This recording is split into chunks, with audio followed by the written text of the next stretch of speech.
Hello everyone, ICT virtual classes में मैं योगेश केमनी आपका स्वागत करता हूं। तो जैसे कि हम पढ़ रहे थे laws and force and laws of motion, यानी कि बल व गति के नियम, और अब हम चर्चा करने वाले थे कंजर्वेशन ऑफ मोमेंटम पे हमने चर्चा की थी, यानी कि संवेग संरक्षण में हमने बात की थी। तो चलिए आज इस पर न्यूमेरिकल करेंगे।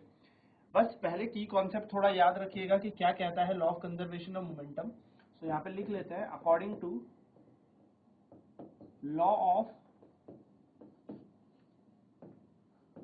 Conservation of momentum,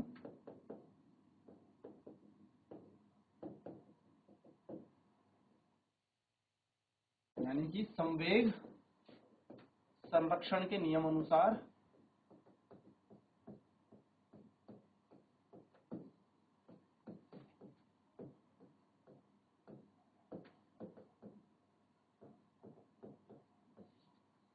initial momentum हमेशा क्या होगा,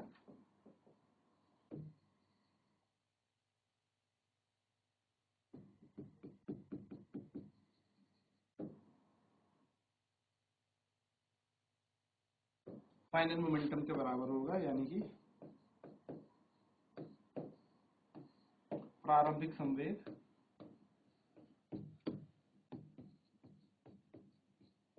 अंतिम संवेग के बराबर होगा। अब अगर हमने कोलिजन की बात की, यानी कि संघटन की बात करते हैं, तो जैसे हमने देखा था कि m1 और m2 दो द्रव्यमान की वस्तुएं हैं।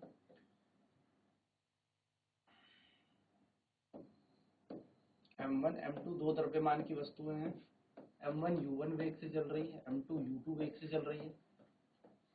यहाँ पर जब ये आपस में टकरा गई तो m1 और m2 अलग अलग वेग से चलने लगी। ये m2 था, ये m1 था ना। m1 v1 वेग से चलने लगी, ये v2 से चलने लगी। तो अगर हम इनिशियल मोमेंटम देखेंगे, यानी कि प्रारंभिक संवेग देखेंगे तंत्र का, ठीक है, ऑफ सिस्टम, यानी कि तंत्र का प्रारंभिक संवेग,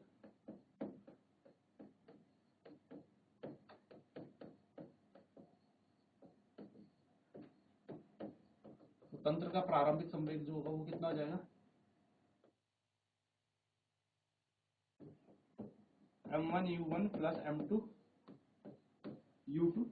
और अगर मैं फाइनल मोमेंटम की बात करूं, यानी कि फाइनल मोमेंटम ऑफ सिस्टम,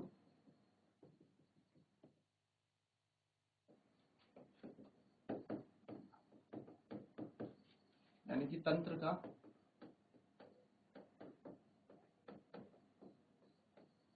अंतिम संवेग अगर आप देखोगे तो तंत्र का अंतिम संवेग कितना होता है,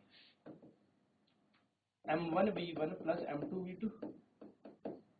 अब इसके अनुसार क्या होगा, मोमेंटम कंजर्व्ड है, यानी कि law of conservation of momentum,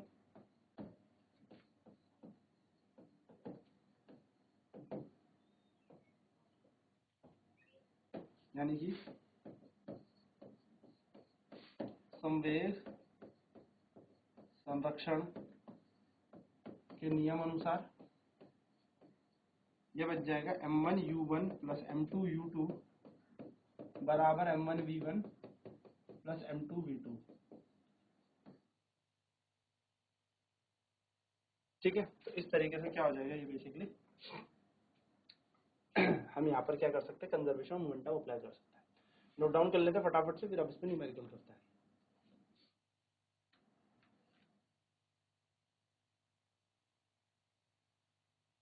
तो m2 u2 और m1 u1 हमारे पास यहाँ पर वेग था, और m1 v1 m1 v1 इसका फाइनल हो गया, यानी कि टकराने के बाद, और m2 v2 इसका फाइनल हो गया टकराने के बाद। ये टकराने के बाद की कहानी है, ये टकराने के पहले। तो टकराने के पहले का जो भी संवेग होगा और टकराने के बाद का संवेग बराबर है।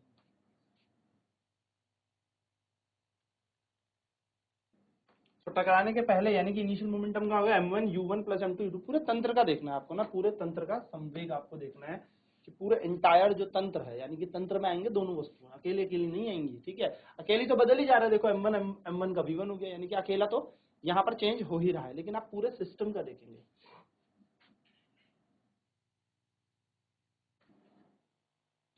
तो फाइनल मोमेंटम ऑफ सिस्टम, तंत्र का अंतिम संवेग क्या होगा, m1 v1 plus m2 v2, यानी कि अंतिम मतलब टकराने के बाद। ठीक है, चलिए एक क्वेश्चन करते हैं। A body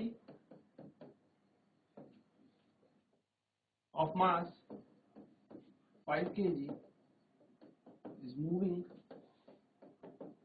with velocity of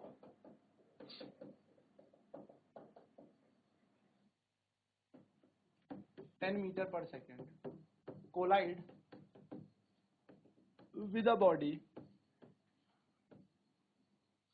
of mass 10 kg moving with velocity of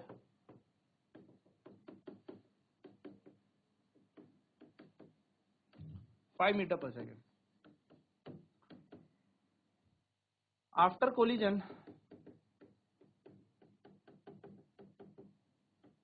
the body of mass 5 kg is moving with speed of 4 meter per second. Find the velocity of 10 kg mass या 10 kg body after collision. क्या कह रहा है? एक 5 kilo की वस्तु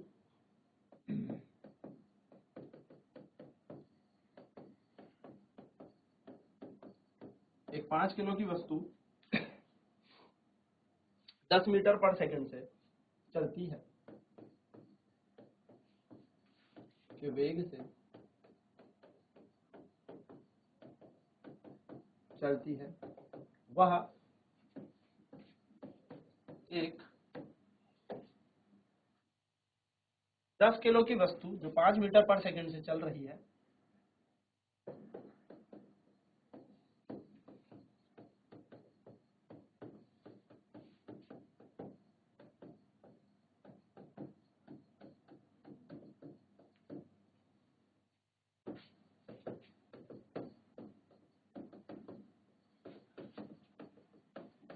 टकरा जाती है। टकराने के बाद 5 किलो की वस्तु 4 मीटर पर सेकंड के वेग से चलने लगी है या वेग से चलती है, तो टकराने के बाद 10 किलो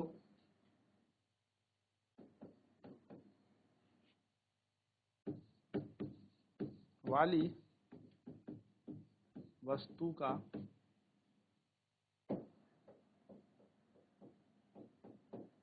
वेग ज्ञात करें। चलिए नोट करेंगे फटाफट से।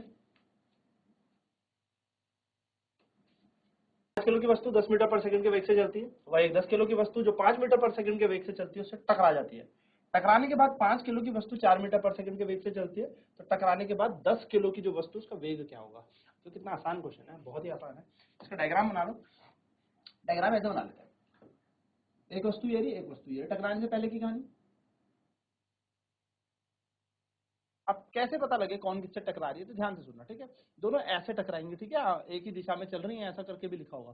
5 किलो की वस्तु 10 मीटर पर सेकंड से चल रही है और 10 किलो की वस्तु 5 मीटर पर सेकंड से चल रही है, यानी कि यह है 10 किलो की वस्तु और यह है 5 किलो की वस्तु। अब 5 किलो की वस्तु कितनी स्पीड से चल रही थी? 10 मीटर पर सेकंड से। और 10 किलो की वस्तु कितनी स्पीड से चल रही है? 5 मीटर पर सेकंड से। टकराने के बाद हुआ क्या? टकराने के बाद फिर से ही दोनों अलग अलग हो गए, जैसे हुई गया। अब यहाँ पर उसने बोला टकराने के बाद जो 5 किलो की वस्तु है वो 4 मीटर पर सेकंड से चलने लगी, यानी कि जो 5 किलो की वस्तु है वो 4 मीटर पर सेकंड से चलने लगी। अब बची 10 किलो की वस्तु, उसका वेग ज्ञात करो। मैंने कह लिया इसका वेग भी है ना। चलिए मान लेते हैं u1 u2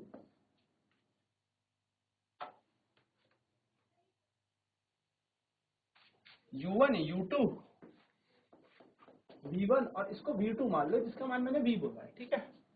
अब क्या करेंगे, कोलिजन हुआ है, देखो अकॉर्डिंग टू कोलिजन, तो कोलिजन यहाँ पर क्वेश्चन में क्या बोला है, कोलिजन बोला है ना, टक्कर बोली है, संगठन बोला है।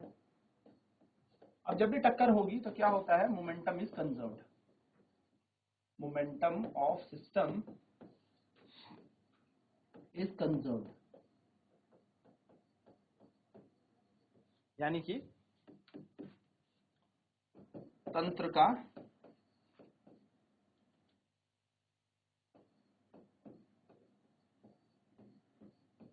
संवेग, तंत्र का संवेग संरक्षित रहता है।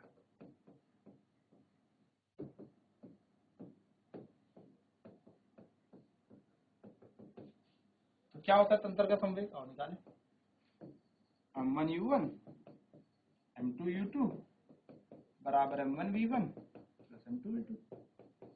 वैल्यूज गिवन है, m1 का मान कितना है 5, 5 गुणा 10 प्लस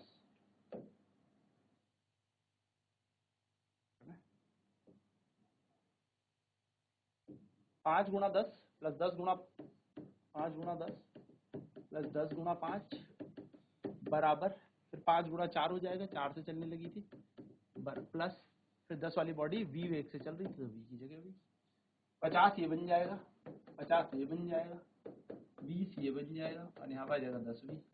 50 50 हो जाते हैं 100 बराबर 20 प्लस 10v। 100 में से 20 जाते हैं 10v, तो बच जाएंगे 80, यानी कि 100 माइनस 20 होता है 80, 80 इक्वल टू 10v। 10v बराबर हो गया 80, और यहाँ पर हम देख सकते हैं v की वैल्यू 80 अपॉन में 10, 0 से 0 कट जाएगा तो v का मान आ जाएगा 8 मीटर पर सेकंड, यानी कि v जो है 8 मीटर पर सेकंड के वेग से चल रहा है, यानी कि वेलोसिटी हमें मिल गई। सिंपल है, इजी है, दैट्स इट। चलिए नोट डाउन कर लेंगे फटाफट से। तो 5 किलो की वस्तु 10 स्पीड में चल रही थी, 10 किलो की वस्तु 5 की स्पीड में चल रही थी। 5 किलो की वस्तु 4 मीटर पर सेकंड से चलने लगी टकराने के बाद, और 10 किलो की वस्तु का हमसे वेग पूछा था। अब करना क्या था, कोलिजन हो रहा है, संघटन हो रहा है, यानी कि मोमेंटम यहाँ पे सिस्टम का कंजर्व्ड होगा, यानी कि पूरे तंत्र का संवेग संरक्षित होगा। संवेग क्या होगा, m1u1 प्लस m2u2, क्योंकि ये m1 है, ये m2 है, ये फिर से आपके पास क्या आ गया, m1 आ गया m2, ये आपके आ गया m1, यहाँ पे आ गया m2, बस सिंपल है ना। तो यहाँ पर हमने लिख दिया m1u1 m2u2, स्टार्टिंग का पहले, m1 v1 m2 v2 बाद का बाद में। दिए गए मानों में यानी कि फॉर्मूले में वैल्यूज पुट करते हैं, तो 5 into 10 plus 10 into 5 4 into 5 into 1 plus 10v, क्या हुआ, ये वैल्यू दे रखी थी 5 गुणा 10, यानी कि 5 किलो का द्रव्यमान, उसका वेग था 10, फिर 10 किलो का द्रव्यमान, उसका वेग था 5, फिर 5 किलो का द्रव्यमान टकराने के बाद 4 मीटर पर सेकंड से चलने लगा, प्लस क्यों, क्योंकि तंत्र का क्या निकालना है, पूरा संवेग निकालना है, तो हमने यहाँ पर इसको प्लस कर दिया और 10 भी आ जाएगा। तो 50 और 50 20 5 20 और प्लस 10 भी, यहाँ पे 100 100 बराबर 20 प्लस 10 भी, जैसे ही ये माइनस होगा तो 100 माइनस 20 बराबर 80, 80 बराबर 10 भी का मान आ जाएगा 8 मीटर पर सेकंड। सीधे सीधे आपका आंसर आपके पास है। ठीक है, तो इस तरीके से आपको क्या कर देना है, न्यूमेरिकल सॉल्व कर लेना, इजी सा न्यूमेरिकल होता है, ज्यादा टफ नहीं होता।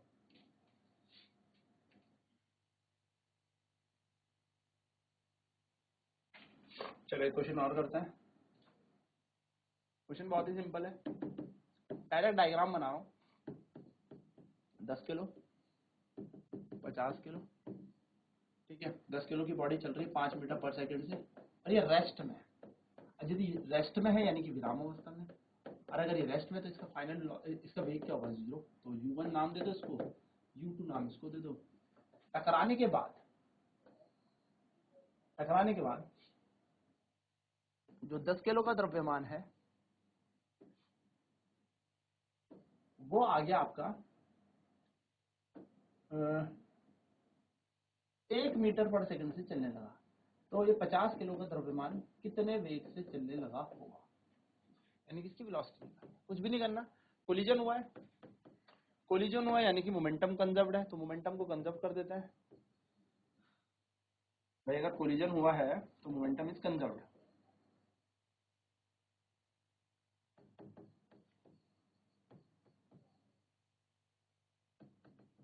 संवेग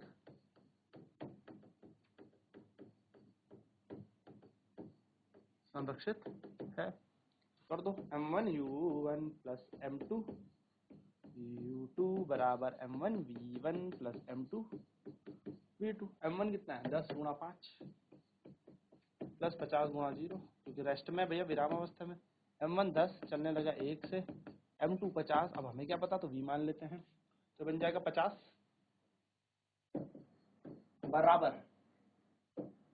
बराबर यहाँ कितना आ जाएगा 10 प्लस 50v, तो 50 माइनस 10 बराबर 50v, यानी कि 40 बराबर 50v। v का मान निकालना है तो 40 बटा 50, 4 बटा 5, 5 अठे 40, 0.8 मीटर पर सेकंड से इस वस्तु चल रही है। सिंपल है।